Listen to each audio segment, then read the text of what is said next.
Hello everybody, welcome to the United Stand and welcome to our Manchester United Pratt of the Week. We'll be doing this each week. I tell you what, this is something that started on the podcast for the last 18 months.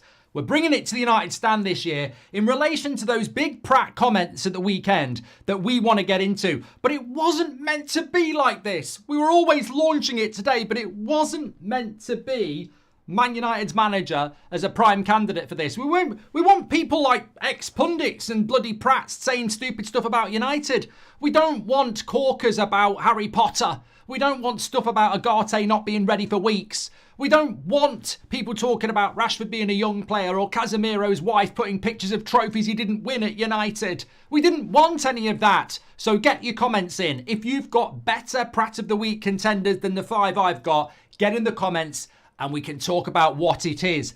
But I can only start with Erik Ten Hag, who has to be a prime candidate for Pratt of the Week. If you thought the bad result against Liverpool was the tip of the iceberg, you were wrong. There was more of Pratt mountain to climb, because this is what Erik Ten Hag had to say after the game yesterday. It's not like I'm Harry Potter. You have to acknowledge that. For 3 players, it was their first start of the season. Agate did not play 1 minute. He needs to build his fitness. Then we have to build him into the team. I am sure he will contribute to our team. It will take a couple of weeks, maybe even a month. That is the same for a lot of our players. He also basically went on to say that it's going to take time and basically, let's not overreact. I can't speak. So Agate, who is already too late, might not be ready until after the next international break, which will be the middle of October. Incredible. Can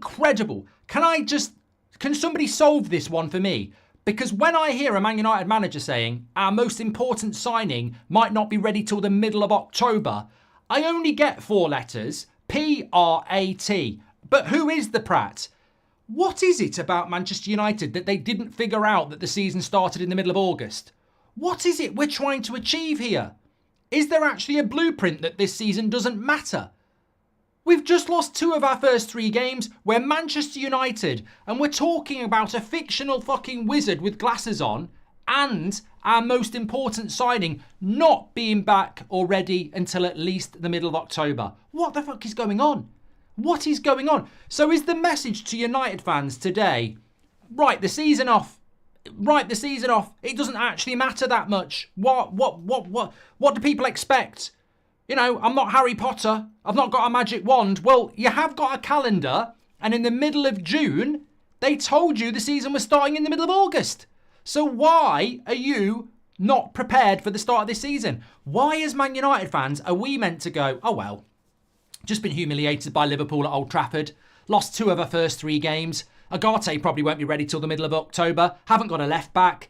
The holding midfielder's on too much money and is absolutely finished. Manager's picking favourites. But it doesn't really matter because you know what? He's not Harry Potter. He's just a mere mortal. I mean, it's incredible. It's absolutely incredible.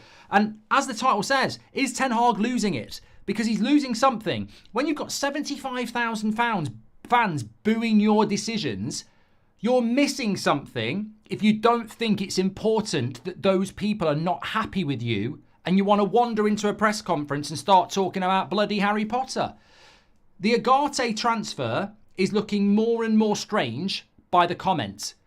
We absolutely knew we were playing Liverpool yesterday and we knew it 6 weeks ago. In fact, we knew it 10 weeks ago or whenever the middle of June was. And we're now talking about integrating him in. You have got Southampton away, Crystal Palace away, Spurs at home and Villa away. And if you lose 2 of them, I don't think you'll see Agate playing for Manchester United for very long because I think you'll be out of a job, mate. It'll be Ruud van Nistelrooy. So, look, I want Ten Hag to do well. We've spoken about it on the podcast. I think that Ten Hag out at the moment is ridiculous, but I cannot not include him in Pratt of the Week contenders this week because you cannot come out after a humiliating loss against Liverpool and tell the fan base that, he can't work miracles and that the signing that's meant to make Manchester United better might not even be available for another bloody month. I mean, you're meant to be motivating us, not bloody destroying us.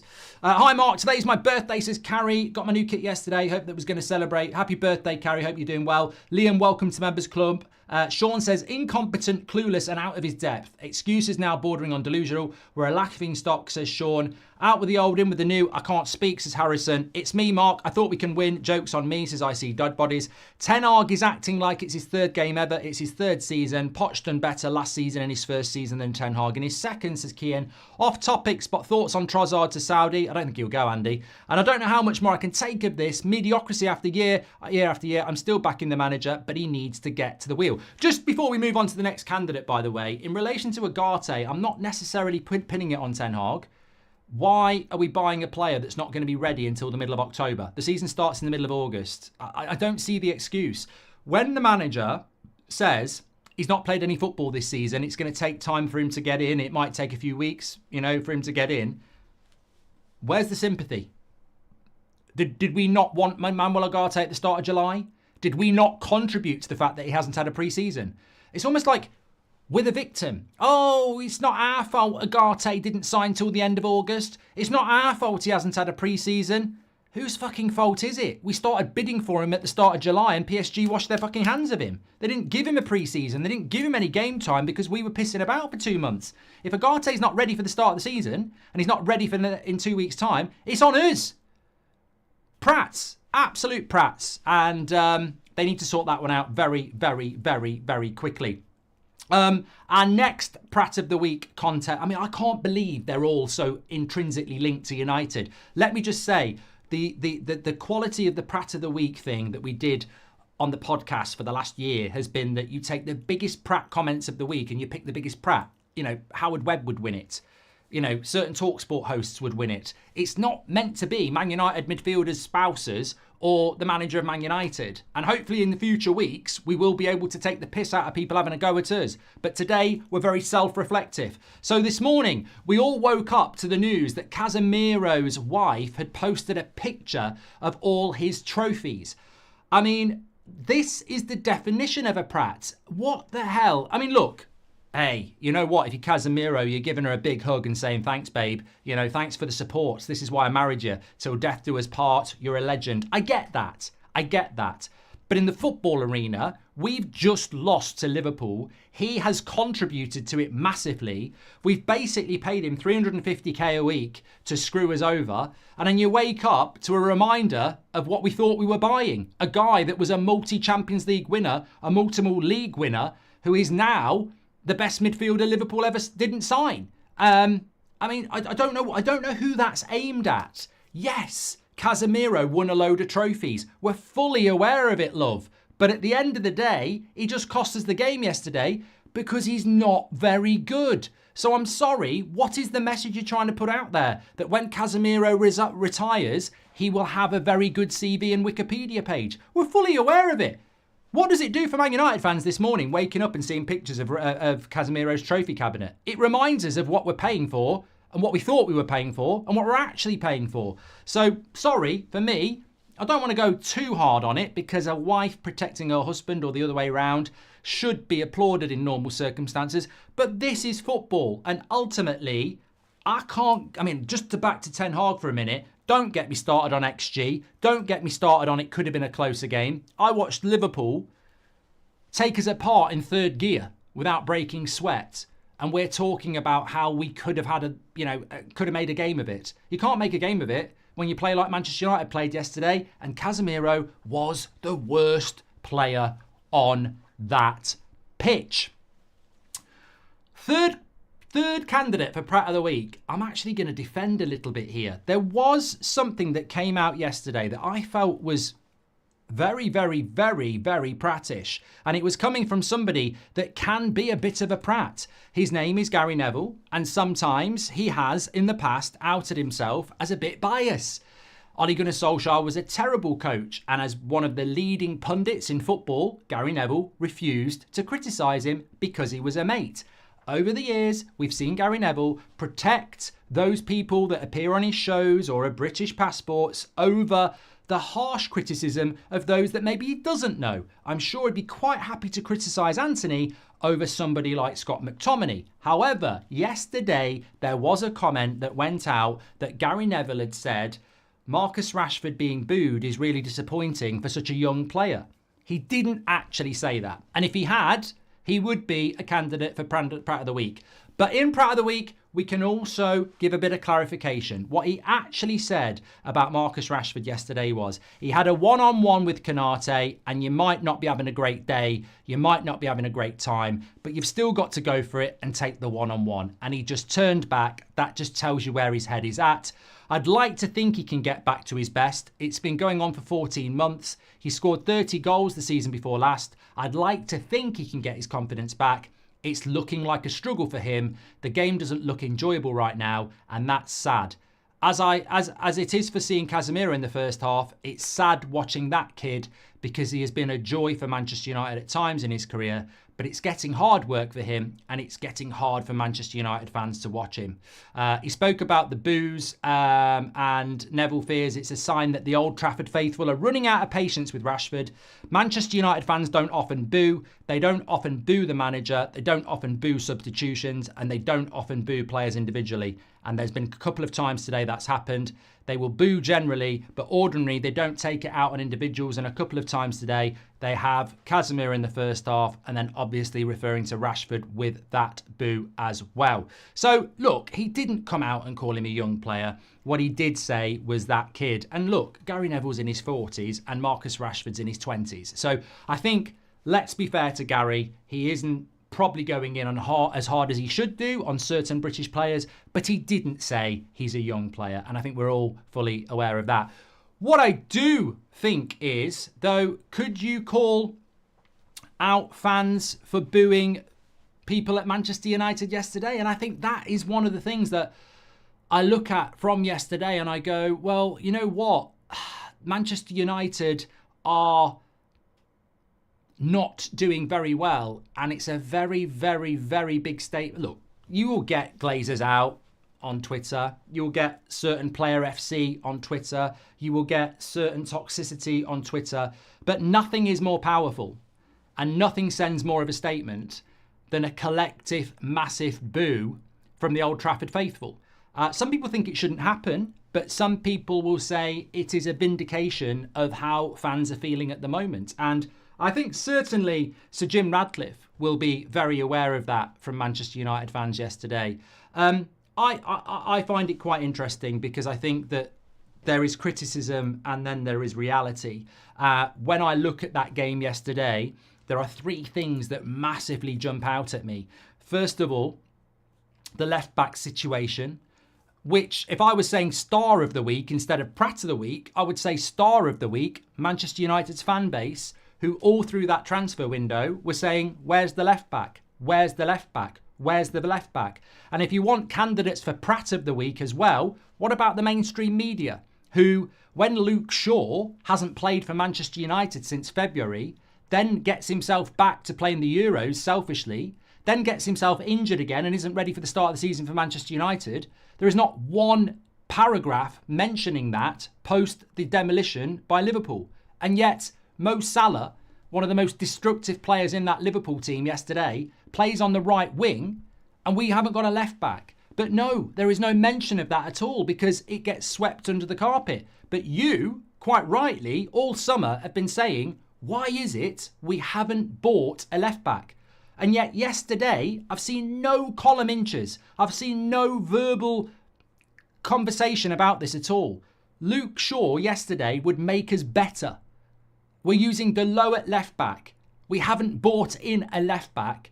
That is a massive problem when Liverpool are relentlessly killing you down that right-hand side. Trent Alexander-Arnold was just given the freedom to go forward, and Salah is Mo Salah. So where's the conversation about the left back, and who's the Pratt around that? Because it's certainly not the fans. I've not heard a United fan say we need a left back for the last 8 months, and we've decided to ignore it. And then we play Liverpool and we get slaughtered down that side of the pitch.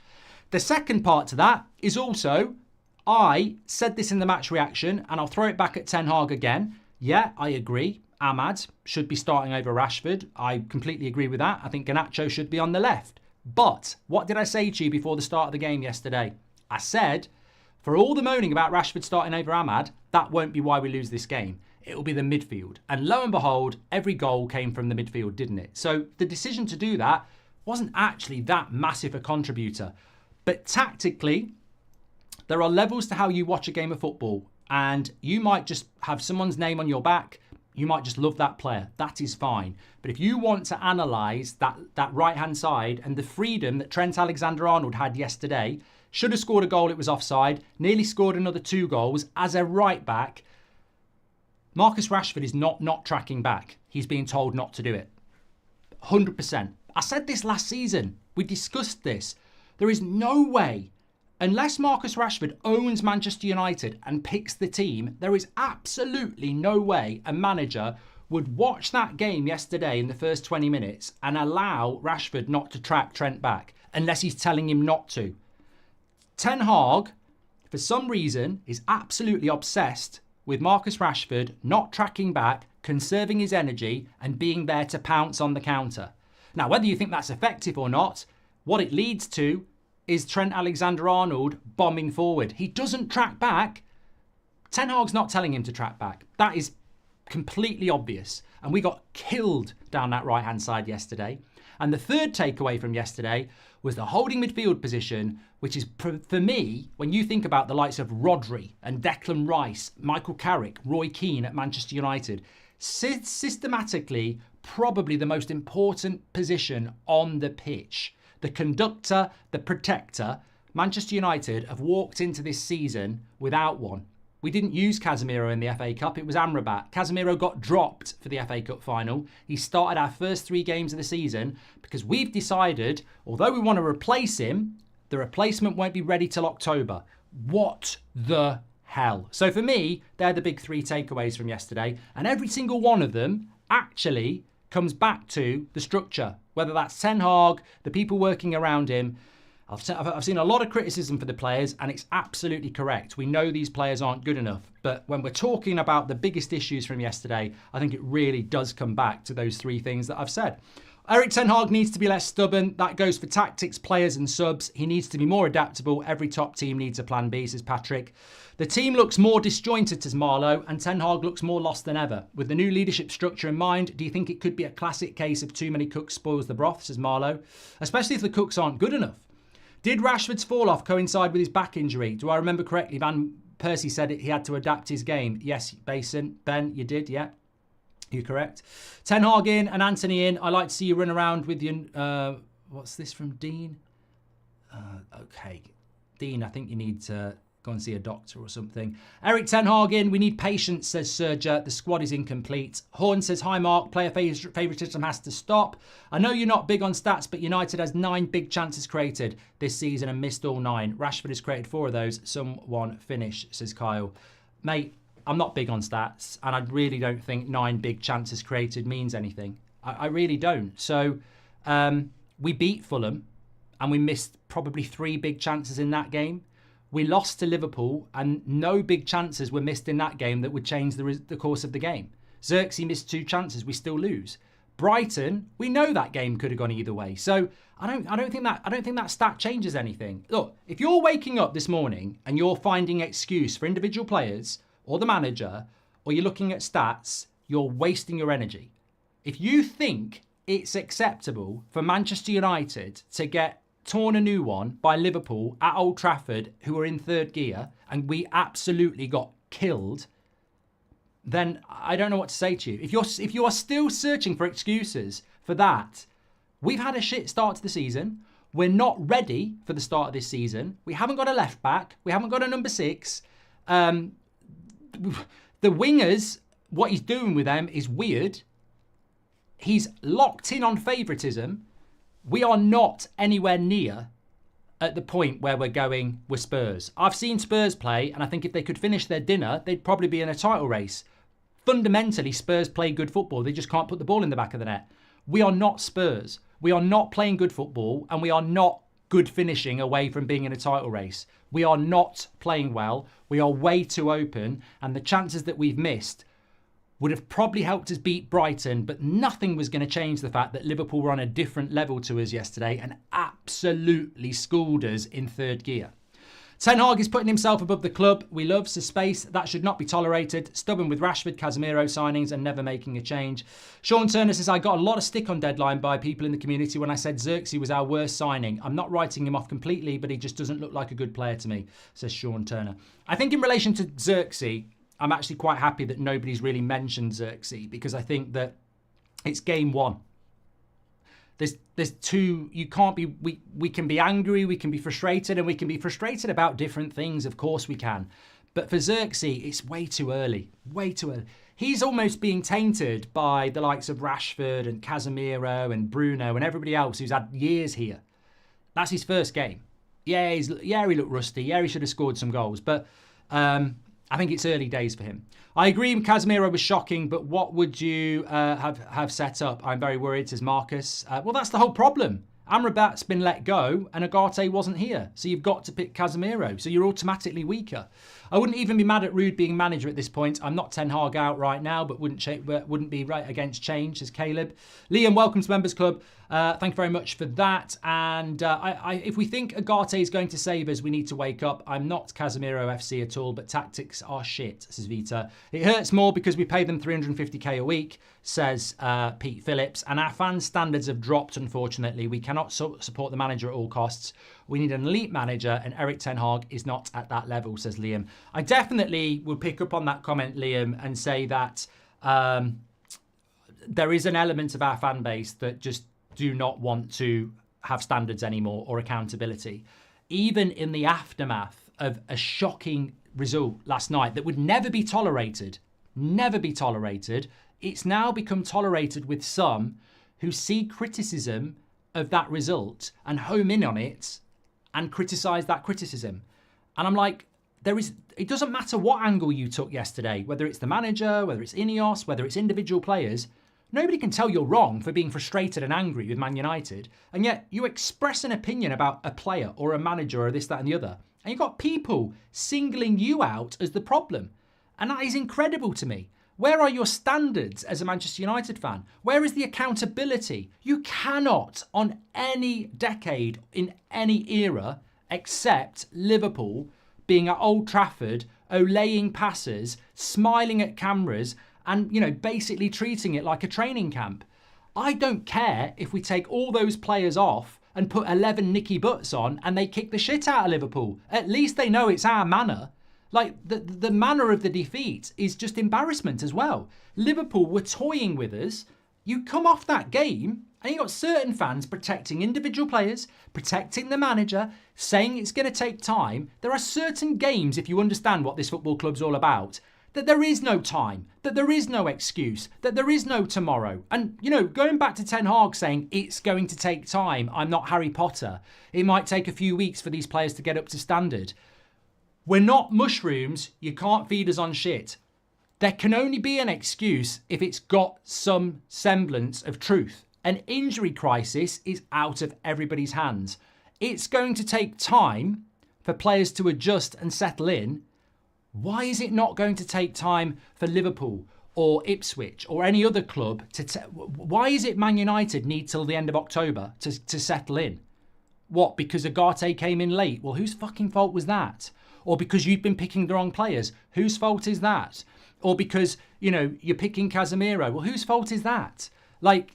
Or we've got injuries again. Well, again, whose fault is that? Like, some of those injuries, you could see them coming a bloody mile off. And one of them, in relation to left back, was because this football club allowed a player that hadn't played for 6 months to go to an international tournament and he's not ready to play again. And we haven't got a left back. So excuses about not being ready until the middle of October can go and do one. I don't mind excuses, but with every excuse, there has to be accountability. We can't just sit here this morning and go, don't matter. Don't matter that we've lost 2 games and been humiliated by Liverpool, because in 2 months we might be good. Season starts middle of August. So look, get in the comments. Who is your Pratt of the week? I think for me, more tongue-in-cheek, I would say Casemiro's wife in the photos is an irritant and a bit prattish, because ultimately He's a Man United player, and what does that do for us? But I think, as the thumbnail suggests, my first inaugural Pratt of the week, unfortunately, will have to be the manager and his Harry Potter comment. Even though he might not be totally to blame, coming out after the third game of the season, talking about a magician and saying he can't do that because players won't be ready for a few weeks, I don't understand the stupidity of that comment. I don't understand the excuse. How can you be saying after game 3 you need more time for the players to be ready?